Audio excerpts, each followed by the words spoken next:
Alors Emmanuel, pourquoi les prix de l'électricité explosent pour les professionnels et pas pour les particuliers? Eh bien, tout simplement parce qu'à la différence des particuliers, les entreprises ne bénéficient plus de tarifs réglementés depuis le 1er janvier 2021. Jusqu'à cette date, comme les particuliers, elles pouvaient profiter de ce prix du kilowattheure déterminé par l'État sur la base du prix du nucléaire historique, hein, c'est le fameux tarif ARENH.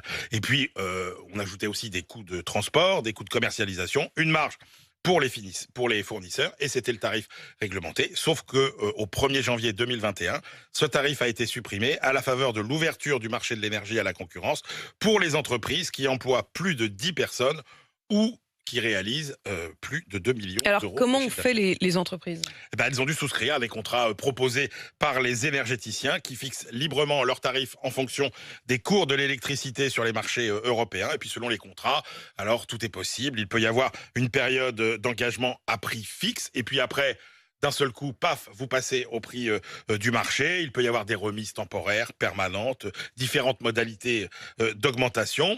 Rappelons que les particuliers, eux, peuvent encore profiter du tarif réglementé et du bouclier associé. Et c'est quand même la grande majorité des Français, puisque c'est 7 ménages sur 10 qui ont aujourd'hui ces tarifs réglementés. Et pour le gaz? Alors pour le gaz, le tarif réglementé a disparu le 1er décembre 2020 pour les entreprises. Donc là aussi, ce sont des contrats qui sont structurés par les fournisseurs. Et puis pour les particuliers, eh bien, ça va bientôt changer. D'abord, depuis le 30 juin, il y a encore un changement. alors exactement, non depuis novembre 2019, déjà, il n'est plus possible de souscrire à des contrats de tarifs réglementés de gaz. Si vous avez des contrats antérieurs, vous êtes toujours sur des tarifs réglementés, mais jusqu'au 1er juillet, parce que à partir du 1er juillet, c'est la concurrence pour tout le monde. Et effectivement, particuliers même comme les particuliers professionnels.